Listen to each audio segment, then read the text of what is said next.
Bonjour à toutes et à tous, ravi de vous retrouver sur le plateau de Smart Job, le rendez-vous emploi RH de Bismart. Smart Job, vous le savez, c'est tous les jours du lundi au vendredi sur Bismart. Expertise, analyse, débat et bien sûr vos rubriques habituelles. Bien dans son job, et si on prenait le temps, oui, c'est une invitation à lever le pied, à ralentir que je vous propose aujourd'hui. La lenteur a des pouvoirs, des super pouvoirs même. C'est ce que nous dit en tout cas notre premier invité. Nous l'accueillerons dans quelques instants. Smart Philo, un philosophe vient nous éclairer pour regarder l'entreprise autrement. Et cette semaine, on parle d'Aristote, le père de l'animal politique, de la cause finale, avait aussi quelques bonnes idées pour bien manager. Dans notre cercle RH, nous allons aujourd'hui nous intéresser aux tests de personnalité lors d'un recrutement.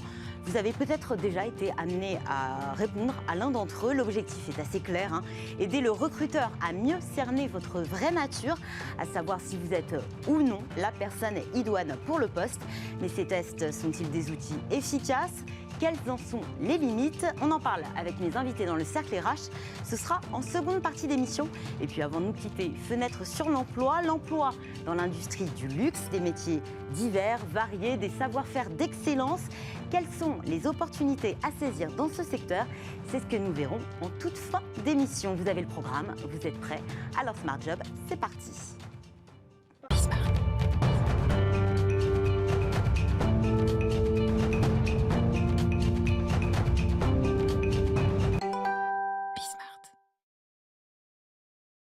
Bien dans son job, quand on lève le pied, quand on entre en rupture avec l'effervescence ambiante. Bonjour Pierre-Moniz Barreto.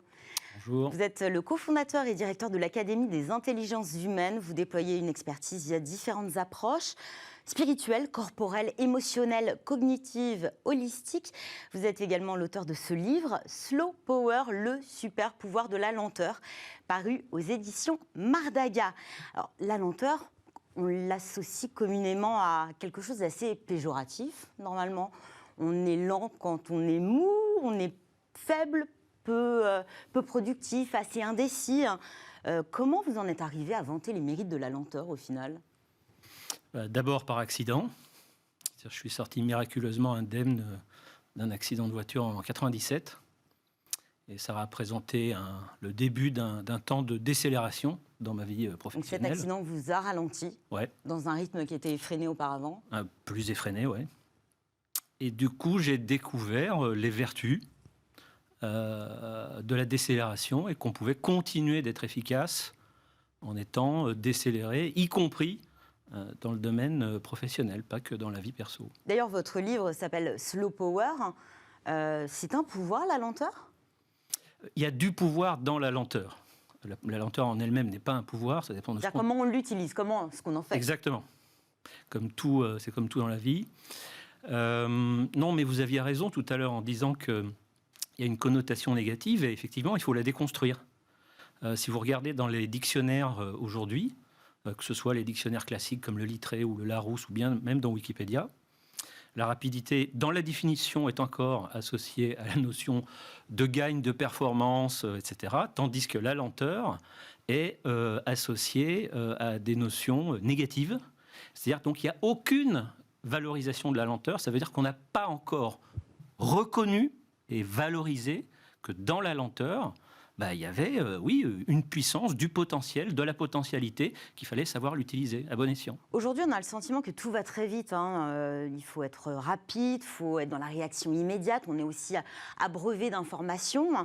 Il faut faire toujours plus vite. En tout cas, si on veut réussir, c'est ce qu'on nous dit. On a cette injonction.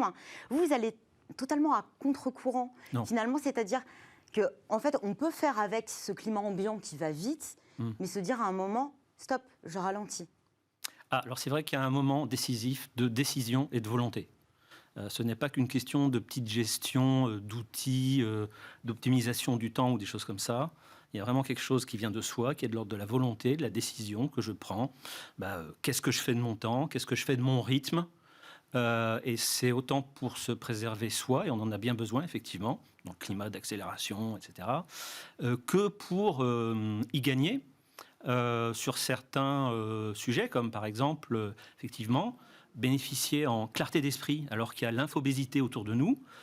Moi, je considère que ça passe en tout cas par des moments de lenteur où on se pose, pour prendre du recul, y voir plus clair et ne pas être toujours comme le hamster dans la roue, quoi.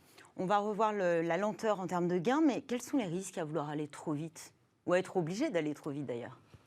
Les risques... alors d'abord, lorsqu'il faut aller vite, il faut aller vite, hein. Bon, je ne dis pas le contraire, effectivement, c'est en cela que je ne suis pas complètement à contre-courant. Mais on peut s'y habituer, et on peut ne plus, en s'y habituant, on peut ne plus distinguer lorsqu'il est nécessaire d'être rapide ou lorsque ça devient une mauvaise habitude. Et là, le danger commence. Parce que lorsqu'on commence à s'habituer à une rapidité permanente, à une immédiateté constante, etc., on raccourcit la possibilité de rester en contrôle, en maîtrise de soi et de ce qu'on fait. Et on se rapproche de la possibilité du dévissage, du burn-out, etc. La crise a redéfini notre rapport au temps. On a été confinés. Les journées ont peut-être pu paraître pour certains beaucoup plus longues. Est-ce que finalement, on redéfinit aussi ce rapport au temps dans la nécessité de ralentir? Il y a aussi cette incertitude dans la crise. Est-ce que finalement, face à l'incertitude et face à un temps que l'on voit différemment, on s'est dit c'est peut-être le moment aussi de ralentir pour certains? Alors d'abord, je ne veux pas oublier les personnes qui n'ont pas eu la possibilité de ralentir et qui, au contraire, ont accéléré. Je pense notamment au personnel médical, mais à plein d'autres. Et je les salue. Alors effectivement, par contre, de larges fractions de la population ont été amenées à une sorte de ralentissement forcé. Et je dirais que ça a été l'occasion, l'opportunité de faire un point, de faire une pause, et donc de découvrir que il y avait de la vertu à se reposer, à poser ses bagages, à poser ses dossiers, à poser ses soucis, à poser ses tracas, pour justement gagner à nouveau en capacité d'énergie, de clarté d'esprit et autres bénéfices. Et en termes d'incertitude pour un décideur, si on compare d'ailleurs l'incertitude à une tempête, la préface de votre livre a été signée par l'amiral Lajoux. Alors, effectivement, l'amiral Lajoux, je cite une image qu'il utilise... 38 ans de carrière dans la Marine nationale, Oui, rappelons-le. DRH de l'année en 2012, absolument. Il a été effectivement le DRH de la Marine nationale. Il aime à citer l'exemple d'un navire pris dans la tempête. Il a bien connu sur le terrain. Et donc, il dit très clairement qu'un navire pris dans la tempête doit décélérer. Parce que la vitesse rapide est plutôt adaptée à un temps clair, à un temps calme, où notamment vous voyez ce qu'il y a devant vous. Mais lorsque vous êtes rapide au milieu de la tempête, vous ne voyez pas au-delà de la lame de fond qui se dirige vers vous, vous ne voyez pas venir la vague scélérate, etc., etc. Donc, oui, il y a un gain à décélérer en contexte de tempête et d'incertitude. Est-ce que la lenteur est synonyme de sagesse ? On voit toujours les enfants qui vont très très vite, qui veulent tout sans bien réfléchir. On dit qu'il ne faut pas confondre vitesse et précipitation. Oui. Est-ce que la sagesse se rapproche de la lenteur en cela ? Il y a nécessairement une part de lenteur dans l'acquisition de la sagesse générale et sagesse managériale et entrepreneuriale en particulier. Maintenant, est-ce que la lenteur est synonyme de sagesse ? Non, tellement de choses sont synonymes de sagesse, mais dans le cocktail sagesse, il y a une part de lenteur. Au final, comment on intègre un peu de lenteur dans nos vies aujourd'hui ? Ça peut être autour de une bonne façon de commencer, si on est un peu loin de ça, c'est d'utiliser des petits trucs, des petits pas. Je pense à Frédéric Jousset, Webhelp, président HEC Alumni pendant plusieurs années, qui utilise sa douche matinale comme moment de décélération, une espèce de bulle, pour laisser tous ses soucis de côté, tout laisser retomber, y voir clair sur sa journée, par exemple. C'est aussi un moment de bien-être, a priori la douche. Ça peut l'être en tout cas, mais on peut aussi... C'est toujours la même question, qu'est-ce qu'on en fait ? On peut se dire, je suis pressé, j'ai pas le temps, je prends une douche, 1 minute, je m'en vais. Bon, dans ce cas-là, on loupe l'opportunité que la douche soit un moment décéléré. Mais on peut être aussi dans la nécessité d'aller vite. Ça dépend. Un autre exemple, c'est la vertu que représente une pause annuelle de 3 jours où on coupe, et de préférence en mode low-tech, digital detox, etc., pour, pareil, à nouveau, se retrouver, et notamment, pour reprendre à nouveau l'exemple de Frédéric Jousset, c'est ce qu'il fait une fois par an dans un monastère. Est-ce que avoir conscience de ces des bienfaits, de ces petits moments où on fait un break, nous permet de nous prémunir de l'épuisement professionnel, du burn-out? Oui. C'est pas le remède, j'imagine, mais effectivement, est-ce que ça peut... Alors oui, à condition de ne pas utiliser ça comme quelque chose qui est saupoudré de manière superficielle ou un petit truc qui est en surface. L'important, dans le rapport au temps, c'est vraiment de descendre en profondeur et de trouver son point d'équilibre rapidité-lenteur et de travailler ça dans la durée et de trouver une certaine constance dans son propre rythme qui est toujours à reconstruire. C'est important ce que vous nous dites, hein, cet équilibre rapidité-lenteur. Ce que vous dites, c'est que apprivoiser la lenteur, hein, ce n'est pas devenir lent à jamais. Non. C'est savoir être rapide quand il faut l'être, oui. Et ralentir quand il faut l'être aussi, enfin, quand il faut être un peu plus lent. C'est l'exemple des grands félins, ou du guépard en particulier, qui passe une bonne partie de son temps, alors non pas à dormir, enfin il passe aussi une bonne partie de son temps à dormir, bien sûr, mais... Il donne l'impression, mais non. Mais il est souvent en état de veille active. Les guépards dans la savane, ils sont en état de veille active. Ils sont allongés comme ça et ils regardent, ils observent leur environnement. Et donc, c'est un moment privilégié pour eux qui fait qu'ils sont très performants lorsqu'ils doivent saisir l'opportunité et partir en chasse. C'est un assez bon exemple. Nous resterons donc sur cet exemple du guépard. Faites le guépard au travail, peut-être que ça peut vous aider. Merci Pierre Moniz Barreto. Je rappelle que vous êtes le cofondateur et directeur de l'Académie des intelligences humaines. Et puis ce livre, paru aux éditions Mardaga, avec la préface de l'amiral Lajoux, Slow Power, le super pouvoir de la lenteur. Merci beaucoup Pierre Moniz Barreto. La suite de notre programme, c'est Smart Philo. Aujourd'hui, nous nous intéressons à cette figure connue et reconnue, Aristote. En quoi le père de l'animal politique nous éclaire-t-il sur le management? C'est ce que je vous propose tout de suite de découvrir dans quelques instants. En faisant appel à Aristote, c'est un bond de près de 25 siècles en arrière que nous faisons. Un bond que nous allons faire avec vous, Pierre Delbé. Bonjour. Bonjour. Vous êtes docteur en philosophie, consultant et directeur depuis bientôt 10 ans de l'IPAE. C'est ça? Non, je le prononce très mal, je suis sûre. IFAE, c'est pas grave. IFAE, c'est mieux, c'est beaucoup plus joli. Hein. L'IFAE, donc, qui est une structure qui accompagne les managers avec un coaching fondé sur une approche philosophique.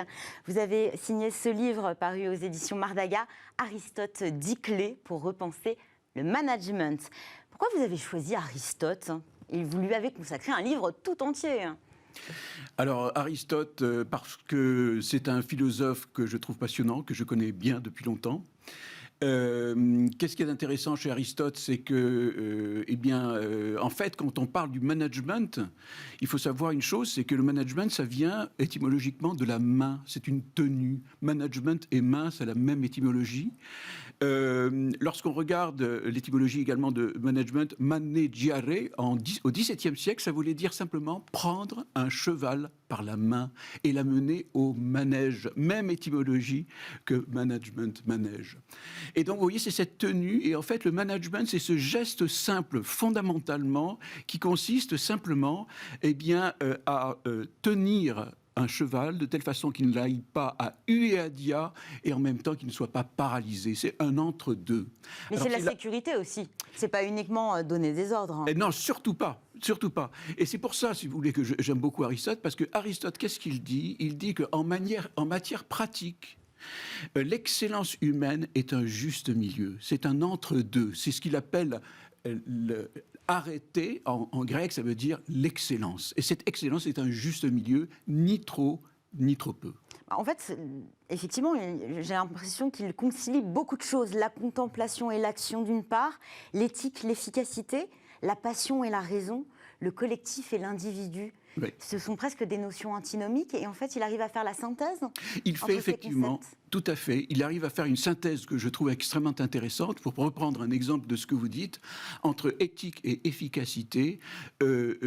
Aristote ne choisit pas l'efficacité contre l'éthique ou l'éthique contre l'efficacité. Il ne fait pas pour autant de la demi-mesure, rassurez-nous. Non, pas du tout. Ce n'est pas du tout un consensus mou, une espèce de médiocrité. On appelle ça en philosophie la médiété. C'est-à-dire que c'est une façon, je dirais, d'être excellent, mais d'être excellent, je dirais, dans une certaine mesure. C'est très grec, cette idée de mesure.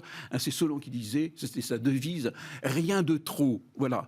Vous voyez, voilà. C'est cette idée très forte d'une certaine mesure et qui fait la force de la vision d'Aristote. Rappelez-nous, Aristote, c'est le disciple de Platon, me semble-t-il. Absolument. C'est ça. On les a beaucoup opposés, ces deux figures. Oui. Parce qu'on disait de Platon qu'effectivement, Platon était quelqu'un qui développait une vision assez idéaliste, si je puis dire, avec sa vision des idées, sa dialectique ascendante, etc. Aristote, c'est un biologiste, il ne faut jamais l'oublier. C'est quelqu'un qui observe la nature, qui aime beaucoup observer les choses. Il a écrit de nombreux traités, justement, sur la biologie et sur les animaux. Et Aristote, en fait, ne parlait pas du tout de management. Il a beaucoup parlé de politique, de l'animal politique. Exactement. Et on peut rapprocher, justement, on en parle beaucoup, de cette entreprise, de gouvernance d'entreprise. Oui, absolument. Quels sont les liens entre politique et entreprise et management ? Alors, je crois qu'il y a beaucoup de liens. Effectivement, Aristote n'a pas parlé du management, il n'a pas parlé de l'entreprise. Ce sont des concepts qui n'existaient pas à l'époque. Il a beaucoup réfléchi sur la question de la politique et de l'éthique. Et je crois que c'est précisément la prise en compte de ce facteur humain. L'idée d'Aristote, c'est qu'un homme pleinement en possession de son humanité est un excellent citoyen. C'est quelqu'un qui est bien dans la cité. De la même manière, on peut dire que l'homme, je dirais d'une façon aristotélicienne, que l'homme au sein de l'entreprise, c'est quelqu'un qui est bien dans son humanité. Et c'est pour cela qu'il fait justement cette synthèse, si je puis dire, entre l'éthique et l'efficacité. Pour lui, l'efficacité, c'est une affaire entendue.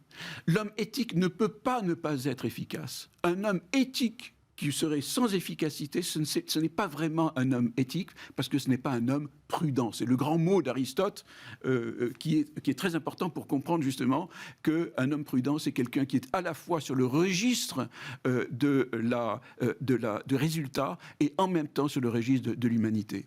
Vous dites en même temps, j'avais le sentiment que c'était justement le philosophe du en même temps. Concrètement, ce manager, il doit trouver cet équilibre au quotidien ? Moi, j'en suis convaincu.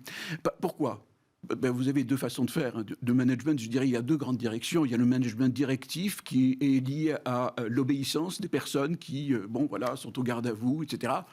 Bon, on sait bien que ça ne marche pas. Véritablement, le véritable manager, c'est celui qui crée de la coopération et qui fait de l'émulation qui font que les gens à l'intérieur de l'entreprise ont envie de contribuer et donnent précisément d'eux-mêmes pour que précisément cette efficacité, ce résultat soit de bon niveau.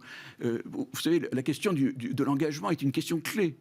Et je crois que précisément... Elle s'est reposée avec la crise, notamment. Elle se reposait avec la crise, oui, tout à fait. Et je crois que cette prise en compte de l'humain fait partie précisément d'une éthique et d'une vision politique. Le citoyen, c'est un homme libre et qui, je dirais, s'accomplit à travers la politique. De la même manière que le travailleur, l'homme qui est à l'intérieur de l'entreprise, le manager, c'est quelqu'un qui peut s'accomplir à travers son management. On a parlé de l'animal politique, c'est aussi l'inventeur de la cause finale, ce en vue de quoi une chose existe. Qu'est-ce que ça change pour le manager, cette cause finale ? Alors, moi je dis souvent que la cause finale a été inventée par Aristote. Elle a été inventée par Aristote. C'est-à-dire que c'est lui qui a eu l'idée que, effectivement, la chose la plus importante, c'est le ce pourquoi je travaille, le ce pourquoi j'agis. Voilà. À partir du moment où on a comme ça un sens qui est donné à notre vie professionnelle, et à travers notre vie professionnelle, eh bien, nous pouvons nous accomplir à travers quelque chose. C'est ça qui est extrêmement important. Je crois que le grand problème de l'engagement, c'est que précisément, on n'a pas toujours le sens de ce que l'on fait. Et que ce sens-là, il mérite d'être interrogé, d'être approfondi pour que les gens puissent se donner vraiment à travers ce qu'ils font. Il a intérêt à être posé par l'entreprise pour justement engager les collaborateurs ? Je crois qu'il y a deux sortes de finalités. Il y a la finalité de l'entreprise et puis il y a la finalité que je me donne à moi-même. Parce que là, vous parlez de finalité. Il y a beaucoup d'entreprises qui ont réfléchi sur leur raison d'être. Bien sûr. Est-ce que derrière la raison d'être, il y a une finalité aussi? Moi, je crois qu'effectivement, derrière la raison d'être, il y a la question de la finalité, c'est-à-dire de la direction. Vous savez, le sens, ça a 3 significations. Il y a le sens au sens de sensation, il y a le sens au niveau de la signification. Quelle est la signification? Qu'est-ce que cela a comme signification pour nous, telle valeur ou tel comportement, etc. Et puis, il y a la direction. Et la direction, qu'est-ce que c'est? C'est la cause finale. Comme disait Aristote, la cause finale, c'est premier dans l'intention et dernier dans l'exécution. Premier dans l'intention, ça veut dire quoi? Ça veut dire que les gens sont ensemble, n'est-ce pas? Ils ont conscience ensemble du but final qu'ils poursuivent. Et cela donne évidemment une cohésion très forte. Dans les 10 clés que vous mettez en avant, il y a aussi le concept d'amitié, Absolument. qui semble assez étrange dans le milieu de l'entreprise. Qu'est-ce que vous entendez derrière l'amitié? Aristote dit qu'il y a 3 sortes d'amitié. Alors, pour lui, si vous voulez, l'amitié, c'est en fait le fait d'avoir un amour réciproque. L'amour est one way pour Aristote. On parle d'amour, hein, pas de respect. Oui, d'amitié. C'est-à-dire vraiment, le mot qu'utilise Aristote, c'est le mot de bienveillance. C'est une bienveillance que j'éprouve vis-à-vis de quelqu'un. Et lorsque cette bienveillance est réciproque, à ce moment-là, ça crée de l'amitié. Il y a 3 sortes d'amitié. Il y a l'amitié utile, qui est une chose que l'on peut vivre effectivement dans toutes les entreprises. C'est le fait que nous sommes utiles ensemble. Et c'est déjà... Beaucoup. Beaucoup. Il y a derrière, si vous voulez, aussi le fait d'avoir du plaisir ensemble. C'est-à-dire que on accède à des résultats qui sont bons. On a du plaisir à partager ensemble des fêtes, des moments, je dirais, où on est heureux ensemble. C'est plus que l'utilité. Vous voyez ce que je veux dire? Il y a du plaisir ensemble.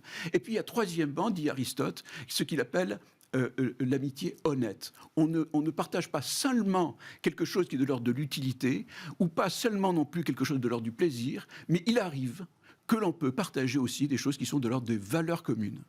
Avant de nous quitter, très rapidement, si on devait retenir un conseil donné par Aristote, enfin, que vous avez traduit en tout cas d'Aristote à un manager, ce serait lequel? Il y a une chose qui me frappe beaucoup chez Aristote. Au début de sa métaphysique, il se pose la question de savoir qu'est-ce que c'est que la nature. Et il pose la question, qu'est-ce que c'est que la nature? Qu'est-ce qu'il fait pour répondre à cette question? Il va chercher Thalès, Anaximène, Anaximandre, tous ces présocratiques. Et à partir de là, il va donner sa réponse. En d'autres termes. Donc en fait, il fait une table ronde. Exact. Exactement, vous me l'enlevez de la bouche, c'est exactement ce que je voulais dire. Il fait une table ronde, il va effectivement faire un tour de table et il va demander à chacun de s'exprimer pour ensuite donner son avis. Et je crois que ça, c'est de la sagesse. Pour créer de la coopération, il faut écouter les personnes. Écouter les personnes, c'est pas forcément être d'accord avec elles. Mais le fait Les même... consulter en tout cas. Exactement. Les consulter, entendre ce qu'elles ont à dire et ensuite donner son point de vue et arbitrer, effectivement, parce que le manager doit arbitrer. Merci beaucoup, Pierre Delbé. Je vous en prie. Vous êtes docteur en philosophie, consultant et directeur de l'IFAE, auteur également d'Aristote 10 clés pour repenser le management, paru aux éditions Mardaga, dans la collection d'ailleurs Smart Leaders. Je fais un clin d'œil par rapport à Smart Job. Oui. Merci beaucoup, Pierre Delbé. Connais-toi toi-même, disait Socrate, mais comment mieux connaître les autres? Comment mieux connaître un candidat? Dans notre cercle RH aujourd'hui, nous allons parler des tests de personnalité qui sont parfois pratiqués lors d'un recrutement, des questions, des réponses qui en diraient long sur notre vraie nature. Mais ces tests sont-ils vraiment fiables? Un outil décisif à la prise de décision, celle de vous embaucher, permet-il d'éviter les biais du recrutement, les erreurs de casting?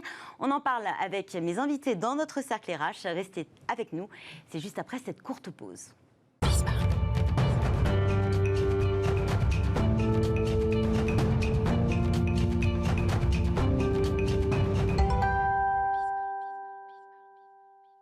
Embaucher la bonne personne, la perle rare, à la fois compétente, en adéquation avec les valeurs de l'entreprise. C'est aux recruteurs qu'incombe cette lourde tâche. Aujourd'hui, dans notre cercle RH, nous allons parler des tests de personnalité, ces tests auxquels vous pouvez être amené à vous soumettre, des tests censés aider le recruteur à mieux vous cerner. Mais sont-ils des outils fiables, efficaces? Pour en parler, je reçois aujourd'hui David Bernard. Bonjour. Bonjour. Vous êtes le CEO et le fondateur d'Assess First. En quelques mots, c'est une solution qui donne des tests de personnalité en mode prédictif, c'est ça? Exactement ça, voilà. En fait, l'idée, c'est qu'on va combiner une évaluation à la fois de ce qu'on appelle les capacités cognitives, donc vraiment plutôt l'agilité intellectuelle, mais également les motivations, ce que la personne veut faire, la personnalité, comment elle va se comporter, et ensuite on a développé des algorithmes prédictifs qui vont permettre en effet de prédire est-ce que cette personne aura la capacité, à réussir dans le job pour lequel on veut la recruter, et 2, est-ce qu'elle pourra être heureuse, épanouie, et donc rester le plus longtemps possible dans ce job. Fabrice Coudray, je ne sais pas si vous utilisez cette méthode. Vous êtes Managing Director Executive Search, je ne sais pas ce que ça donne en français, chez Robert Half. C'est bien en anglais aussi. Qui est un cabinet de recrutement spécialisé pour les métiers de la comptabilité, assistanat, finance, juridique, ressources humaines et IT. Technologie. Alors, je ne sais pas si vous utilisez ces tests, vous nous le direz. Méthodes, il y en a d'ailleurs différentes méthodes. J'ai également Aurélien Boutodou. Bonjour. Bonjour. Vous êtes formateur et créateur de l'école du recrutement, c'est ça? Alors oui, créateur de contenu à l'école. De contenu. Vous êtes créateur de contenu à l'école du recrutement. C'est une école qui forme au métier de recruteur. Vous proposez à la fois des formations initiales, mais aussi continues pour des personnes qui sont déjà en poste. Alors c'est vrai que quand on passe à un entretien, ça ne m'est jamais arrivé personnellement, mais quand on vous annonce un test de personnalité, on doit s'attendre à quoi ? Puisque vous faites des tests, à quoi dois-je m'attendre si on m'annonce un test de personnalité? En fait, je pense qu'il faut s'attendre à pouvoir rester le plus possible soi-même. C'est-à-dire que parfois on se dit « Oh là là, j'ai un test de personnalité, on va juger qui je suis, il y a des bonnes, il y a des mauvaises personnalités. » En fait, non. Il n'y a pas de bonnes et de mauvaises réponses. Non, absolument pas. En fait, l'idée, c'est de bien comprendre pourquoi on utilise ce genre de test. En fait, c'est pour permettre d'identifier comment est-ce que la personne fonctionne, quels sont ses talents naturels. Et l'objectif étant, en définitive, de pouvoir trouver un job pour cette personne, savoir est-ce qu'elle aura la capacité et surtout l'envie, est-ce qu'elle pourra s'épanouir au sein à la fois du job qui lui est proposé, au sein de l'équipe et également au sein de la culture qui est celle de l'entreprise qui recrute. Il y a différentes méthodes qui existent. Vous en proposez une, mais il y a tout un panel de méthodes. Oui, alors il y a pas mal de méthodes qui existent, sachant après que la plupart des tests s'appuient sur à peu près les mêmes modèles. En tout cas, si on parle de la personnalité, il y a 2 familles de tests. Il y a ce qu'on appelle les tests typologiques, comme le MBTI, qui est très connu, le plus passé dans le monde. Donc là où on va postuler l'existence de 16 catégories de personnalité. On ne recommande pas de l'utiliser dans le cadre du recrutement. Et ensuite, il y a ce qu'on appelle l'approche factorielle, qui se base sur ce qu'on appelle le modèle des Big Five. Donc il y a 5 grands facteurs qui existent en psychologie pour décrire la personnalité. Et on va pouvoir situer la personne sur chacun de ces 5 grands facteurs, ce qui fait que ça va permettre d'avoir potentiellement des millions de combinaisons possibles pour aller beaucoup plus dans le détail dans l'analyse des potentialités. Et quelle différence avec le modèle prédictif que vous développez? Alors, parce que aussi, ils prédisent finalement un type de profil. Ouais, exactement. En fait, ce qu'il faut bien comprendre, c'est qu'il y a d'un côté les tests de personnalité, donc qui vont donner en gros des scores sur des traits, sur des dimensions de la personnalité. Ensuite, le côté prédictif, ça va naître du rapprochement entre le profil de personnalité des candidats et un modèle recherché, ce qu'on appelle un modèle prédictif. Par exemple, on va se dire, je vais recruter... Donc ça se construit avec l'entreprise, finalement. Ça se construit avec l'entreprise. Et souvent, à partir de l'analyse des personnes qui sont les plus performantes dans le job. Si on souhaite recruter pour ce même job, ça peut avoir du sens à un moment donné de s'intéresser aux facteurs qui font que celles et ceux qui réussissent tout simplement. Fabrice Coudray, chez Robert Half, vous utilisez ce panel d'outils de tests de personnalité? Très peu. En fait, depuis de nombreuses années que je fais ce métier, ayant vu passer de centaines de candidats, nous avons été assez ouverts à différentes techniques. On a testé les tests et nous les gardons naturellement. Et on les utilise davantage à la demande de nos clients, plutôt pour valider une toute fin de process. Et ça vient confirmer finalement. Ça vient ou confirmer ou infirmer certains points, des points que je qualifie de mineurs. Parce qu'un point majeur qui aurait été saillant dans le cadre d'un processus d'entretien sera éliminatoire pour le candidat. En revanche, on est assez ouvert parce que je pense qu'il y a énormément de choses qui se passent et que les produits et les tests sur du marché évoluent et deviennent vraiment, je dirais, intéressants mais surtout fiables de plus en plus. Ils ne se substituent pas à tout un processus, on y reviendra peut-être tout à l'heure. En revanche, on a beaucoup de clients qui aujourd'hui... Alors, pour donner un chiffre, moins de 20% de nos clients... Alors, c'est très peu finalement. Voilà, donc moi je m'occupe de chasse de tête, l'executive search, donc sur les profils de cadres dirigeants. Et aujourd'hui, si je regarde les 2 dernières années, ce que j'ai fait avant de venir, on a un peu moins de 20% de nos clients qui vont ou nous demander de faire un test, ou bien d'avoir leur propre test. Et souvent, ça vient vraiment dans la phase ultime, finale, où le président veut avoir, à un moment donné, une validation du dossier qu'on lui a remis, des prises de référence qui ont été effectuées, pour vraiment se rassurer. Mais je le répète, si on a eu un doute en amont, généralement, on n'a plus de doute. Ça vient donner l'état final, finalement. Enfin, oui, alors, si vous voulez, on ne l'utilise pas, pour reprendre les mots utilisés tout à l'heure, vraiment de manière prédictive. On va pas... parce qu'il y a peut-être une fragilité à travers l'utilisation des tests. Déjà, il faut savoir les utiliser. Mais c'est pour se rassurer savoir les interpréter. si ça s'utilise en toute fin, finalement. Vous dites un mot très juste, parce que pourquoi on choisit un candidat ? Parce qu'il nous rassure. C'est le mot de la fin, c'est « il me rassure » ou « elle me rassure » et c'est lui ou elle que je vais choisir. Après avoir bien entendu répondu à l'intégralité des critères. Les cases. On les coche rarement toutes, mais on en coche beaucoup. Si souvent on nous dit il coche toutes les cases d'un point de vue technique. D'un point de vue comportemental, c'est beaucoup plus difficile, naturellement, d'appréhender, je dirais, dans le cadre d'un entretien de 1h30 ou 2h, tous les traits de cette personnalité. Et là, l'appui des tests peut être aussi un très très bon élément. Pour aller beaucoup plus loin. Au-delà d'aller plus loin, c'est aussi d'engager une discussion différente avec le candidat. Et ça, c'est aussi très intéressant. En revanche, parfois, et tout à l'heure c'était évoqué, on va chercher à ressembler aux gens qui ont réussi dans l'entreprise. On se glisse dans un rôle, finalement. On va jouer un rôle. Et là, la limite que je peux voir à ça, c'est une forme de clonage. Où j'aime bien, en tant que recruteur, provoquer un peu mon client, amicalement, naturellement, en lui proposant des profils qui peuvent montrer un certain atypisme par rapport à ce qu'il peut attendre. Et de ne pas avoir des populations qui se ressemblent de trop, afin d'avoir plutôt, je dirais, une mixité de genre, de type, de comportement, et qui, à mon avis, d'un point de vue managérial et performance de l'entreprise, peut être assez intéressant. Ça peut être une limite du test. En revanche, sur ce qu'on appellera les soft skills, le test peut ouvrir sur des choses qu'on n'a pas le temps de voir, de découvrir ou de révéler dans le cadre de l'entretien. Aurélien Bouteau-Doux, l'entretien, c'est aussi l'occasion idéale pour en savoir plus, connaître davantage ce qui anime un candidat. Suffisant ou pas ? Ou il faut appuyer avec un test de personnalité ? Je pense que les deux approches sont complémentaires. David a souligné un point qui était très important, ce qui est que quand on parle de personnalité dans le recrutement, qu'est-ce qu'on cherche vraiment à évaluer ? Pour moi, il a soulevé un point qui est très juste, c'est qu'on cherche à évaluer une triple adéquation. C'est-à-dire, est-ce qu'on va avoir une adéquation avec le métier en lui-même ? Est-ce qu'on va avoir une adéquation avec l'équipe qu'on va intégrer ? Et est-ce qu'on va avoir une adéquation avec la culture de l'entreprise qu'on va rejoindre ?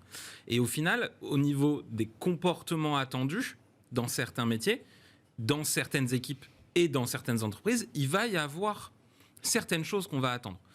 Un des premiers points à analyser, une des premières questions à se poser avant même de considérer est-ce qu'on fait un entretien, est-ce qu'on fait passer un test de personnalité, c'est quelles sont les caractéristiques que je vais rechercher pour ce métier. Donc il faut faire le point avec soi-même, ses équipes, pour savoir ce qui est recherché. Se poser la question et parfois se dire que si on a posé par exemple qu'on a besoin dans telle équipe de personnes qui sont plutôt diplomatiques dans leur manière de communiquer, qui ne veulent pas aller brusquer, qui vont aller peut-être savoir mettre les formes, ça peut s'évaluer avec un test, ça peut aussi s'évaluer avec des questions en entretien.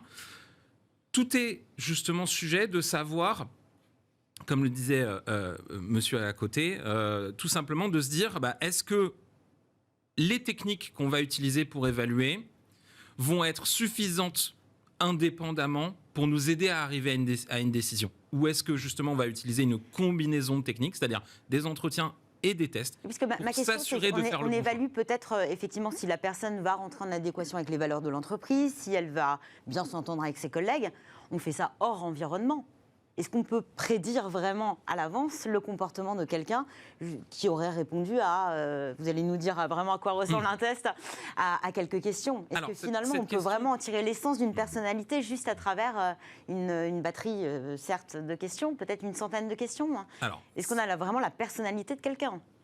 Cette question de prédictivité et de validité, elle est très importante. David le soulignait, il y a deux grandes familles de tests de personnalité. Les tests par type, donc on a un type MBTI, et les tests par trait, qu'on va résumer autour de 5 grands traits de personnalité qui s'appellent le Big Five. En termes de prédictivité dans le recrutement, il faut absolument privilégier les approches par trait, les approches qui sont liées autour du Big Five. On a plus de 100 ans de recherche aujourd'hui en psychologie organisationnelle qui nous permettent de dire que dans ces 5 traits de personnalité, il y a des traits qui sont prédictifs de succès futur. Il n'y a aucune méthode d'évaluation qui permet de prédire à 100% le succès futur de quelqu'un, c'est des indicateurs, des indices qu'on va récupérer pour nous permettre de dire est-ce que ça va aider la personne une fois qu'elle est en poste ou pas. Et pour revenir à mon point qui est de dire il faut très bien comprendre le contexte du recrutement et quelle personnalité on va rechercher dans ce contexte. David l'a dit, il n'y a pas une personnalité supérieure à une autre. Il y a des personnalités qui sont plus ou moins adaptées à certains contextes, en fait.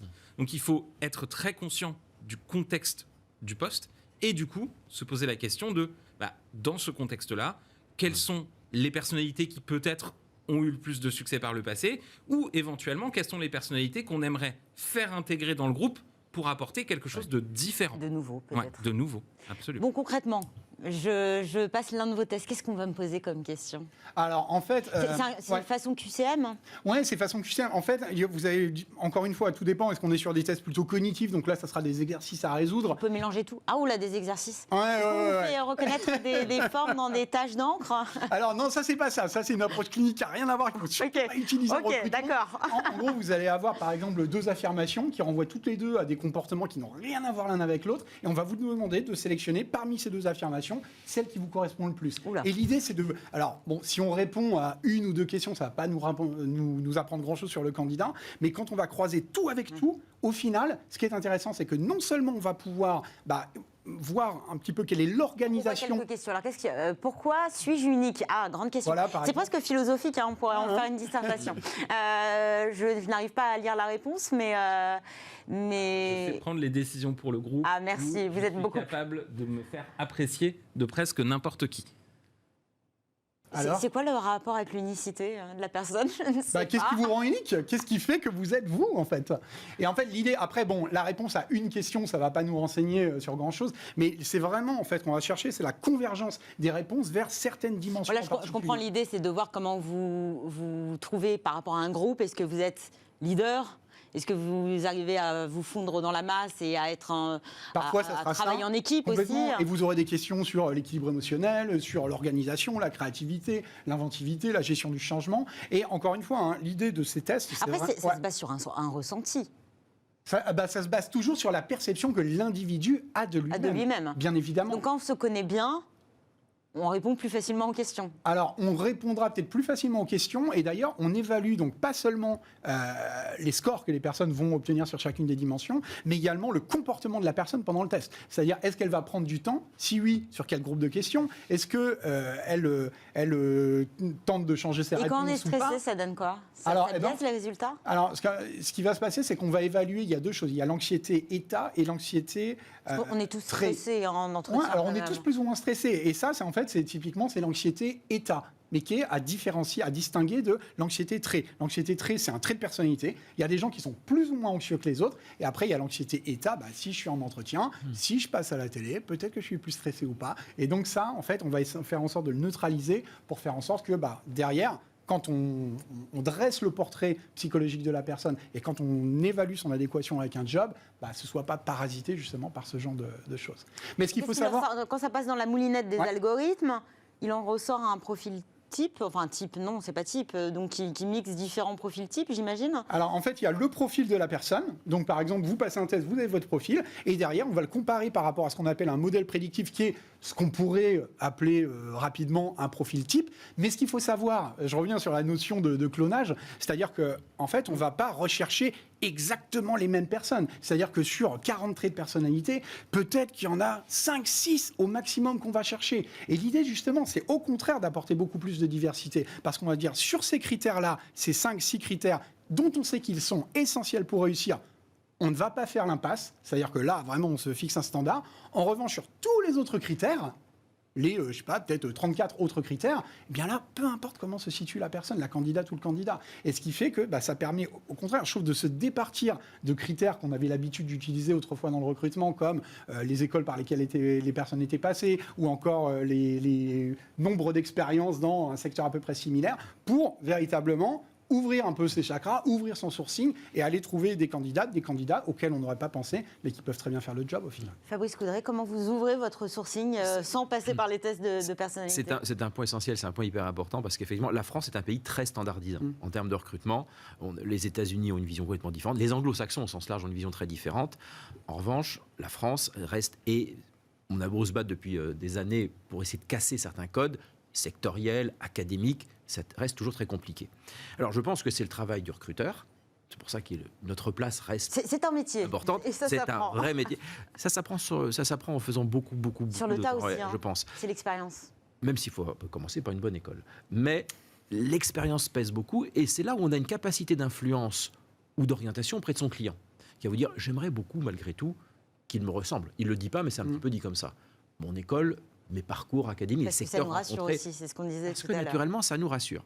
Et en revanche, moi, j'aime beaucoup, comme je le disais tout à l'heure, provoquer amicalement mon client en disant « mais non, j'aimerais bien que vous rencontriez telle ou telle personne sur des critères qui sont les miens, justement d'avoir des cultures d'entreprises différentes pour avoir cette mixité et cette composition d'équipe qui est intéressante. » Et je pense que c'est notre travail d'essayer à la fois de comprendre l'environnement de l'entreprise, la technique du poste, la personnalité des dirigeants. C'est très important parce qu'entre ce que l'on veut être et ce que l'on est vraiment, il y a un écart souvent significatif. L'entreprise a une philosophie, mais elle dépend beaucoup de la personnalité du dirigeant, de ses pairs. Comment sont-ils? Est-ce qu'on les rencontre dans le processus de recrutement? Donc il y a beaucoup de choses qui vont nous permettre de pouvoir essayer de dessiner l'alchimie positive. Parce que tout à l'heure, David disait un truc très important, c'est qu'il faut que le collaborateur, candidat ou candidate, reste dans l'entreprise. C'est Oui, fondamental. c'est attirer les talents et les retenir. Parce qu'aujourd'hui, on est dans une guerre des talents très forte, mais faut-il encore les garder? Et pas sur des critères binaires. C'est vraiment, il y a une sorte de bien-être, il y a une alchimie de personnalité, il y a une volonté de progresser et une volonté de bien-être au travail. Et ce bien-être au travail dépend de votre comportement, mais dépend énormément de vos collaborateurs, de vos pairs, de votre hiérarchie. Et ça, c'est important. Et j'aurais presque tendance à dire que si on doit faire passer un test au candidat, moi, je vais dire au candidat, demandez à faire passer un test à votre futur patron. D'ailleurs, c'est exactement, c'est exactement ce qu'on fait. Et ça, je pense que c'est intéressant. C'est ce qu'on propose, voilà. Ouais. Et là, ça serait intéressant. Non, et au-delà de ça, au-delà du fait de faire passer peut-être un test à un employeur, on peut aussi passer votre test en ligne pour apprendre à se connaître davantage, peut-être mieux cibler sa recherche d'emploi. Aujourd'hui, on a 1,5 million de personnes qui ont passé Assess First et on en a 36%, enfin cette année en 2021, et on en a 36% qui ont partagé leur profil derrière sur les réseaux sociaux, que ce soit LinkedIn, Facebook ou autre. Donc oui, clairement, c'est un vrai bénéfice pour le candidat ou la candidate. C'est pour ça que je dis toujours, vraiment, passez-le, mais en étant vous-même. Ça sert à rien de se faire passer pour quelqu'un que l'on n'est pas. On n'arrivera pas à tenir un rôle qu'on n'arrivera pas à tenir. Mais bien évidemment, et puis de toute manière, maintenant ça se voit avec les nouveaux algos de cotation, ça se voit en fait quand quelqu'un essaye de... Et donc on peut tester une entreprise. Alors bien sûr, en fait, on a développé des algorithmes un petit peu à l'image de ce qui se fait dans l'univers du dating, c'est-à-dire qu'aujourd'hui, d'ailleurs, pour la petite histoire, on a travaillé avec Mythic il y a quelques années de ça, on a développé leurs algorithmes pour la rencontre sur Affinité Psychologique, et donc on a un petit peu, on va dire, étendu le système dans l'entreprise, c'est-à-dire que si vous avez... Quels sont les points d'accroche entre un candidat et une potentielle... Très clairement, en fait, le truc, les conclusions, c'est que on peut avoir des personnalités plutôt similaires, plutôt complémentaires. Il y a certains critères, des fois, qui créent des accroches, mais bon, globalement, on peut s'en sortir. Par contre, sur la question des valeurs, des besoins fondamentaux, des motivations fondamentales, il faut quand même qu'il y ait pas mal de similitudes. C'est-à-dire qu'on regarde dans la direction, après, dans la manière d'y aller, bien évidemment, il peut y avoir une personne qui va être très sur le détail, une autre qui est sur la globalité, quelqu'un très extraverti, l'autre très introverti. Il y a une vraie vertu à la complémentarité. En revanche, il faut quand même...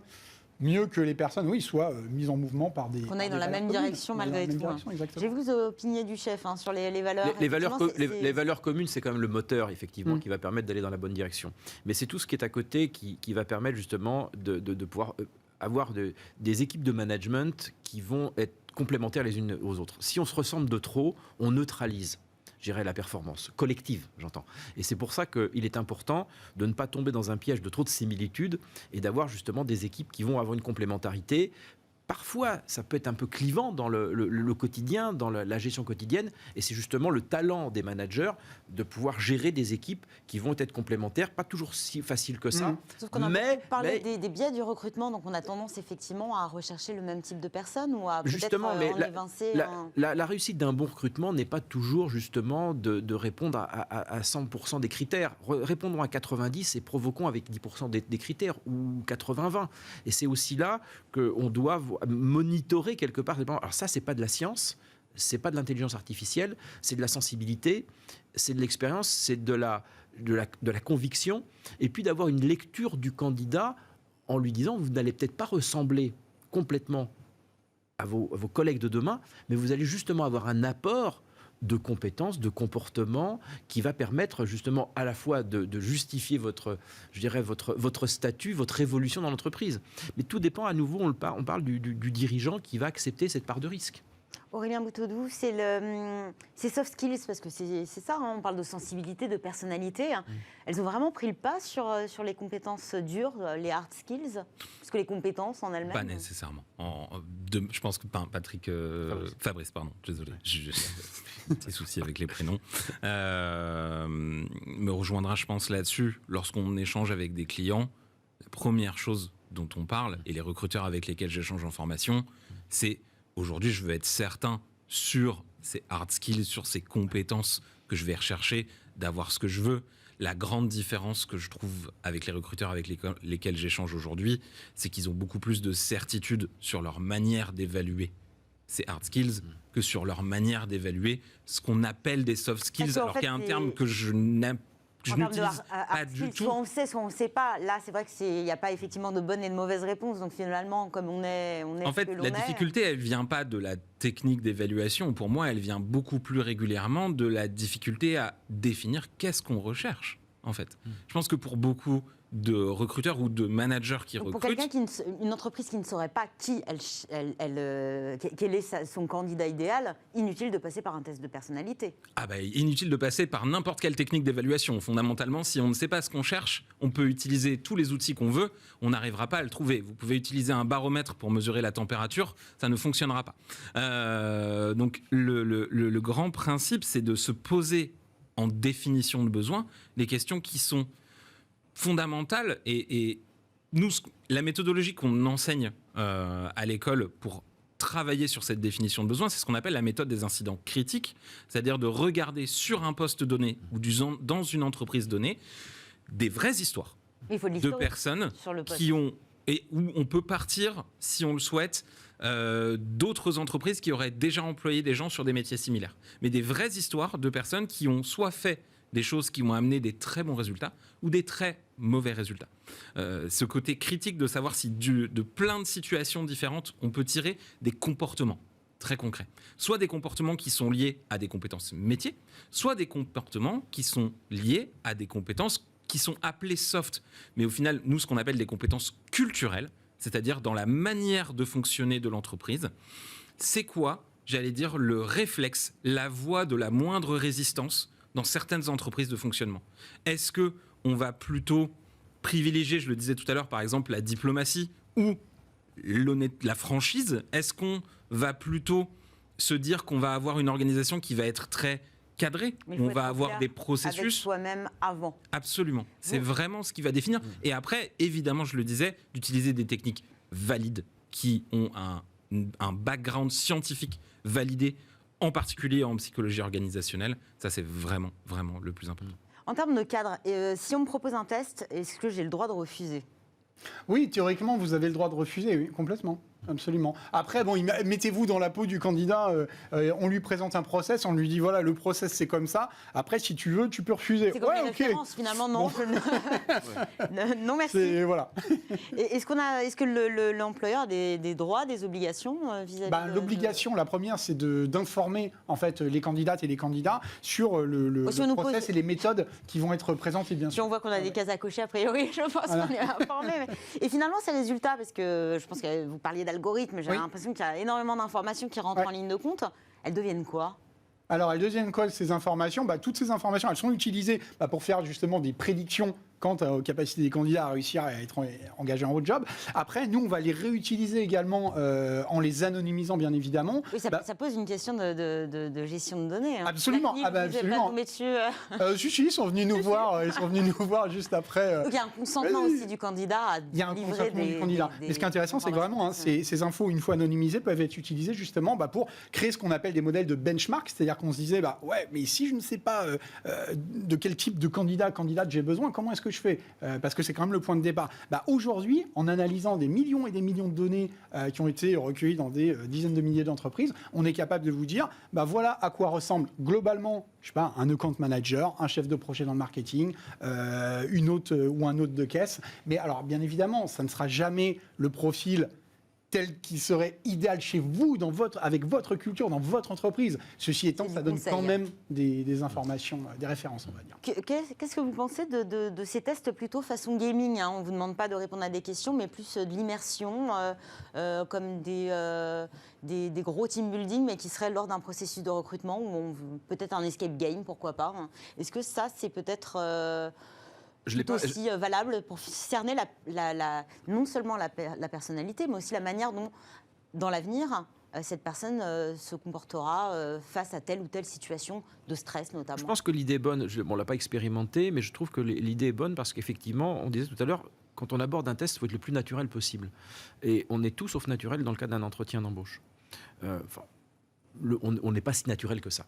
Et en fait, moi, ce que je préconise, notamment dans un process de recrutement, sur des postes importants, c'est qu'une fois que la décision est quasiment prise, je conseille au candidat et je demande à mon client de recevoir le candidat de manière informelle, autour d'un verre, un café, pourquoi pas un déjeuner s'ils en ont le temps, avec une partie de son équipe ou d'autres membres du comité de direction de l'entreprise. Donc il y a un œil extérieur. Et là, on a une rencontre informel. On ne pose pas de questions sur le parcours.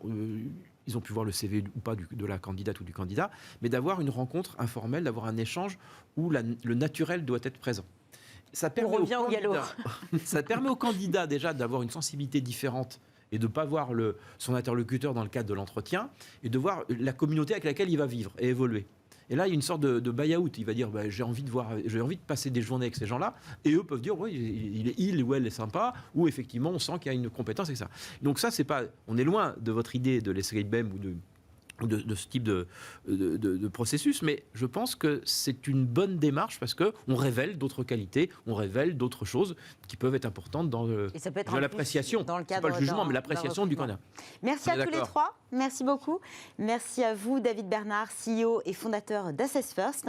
Fabrice Coudray, Managing Director Executive Search chez Robert Half France.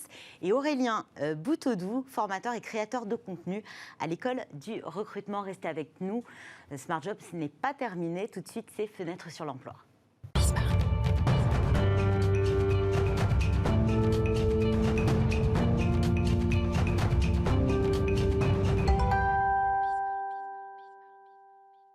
Dans Fenêtre sur l'emploi, on s'intéresse aujourd'hui à l'emploi dans le secteur du luxe. On s'intéresse à ce type d'emploi, ce secteur. Avec vous, David Delarivière, bonjour. Bonjour. Vous êtes manager chez Staton Wallace. C'est un cabinet de conseil en talent management, executive coaching, intelligence RH et économique.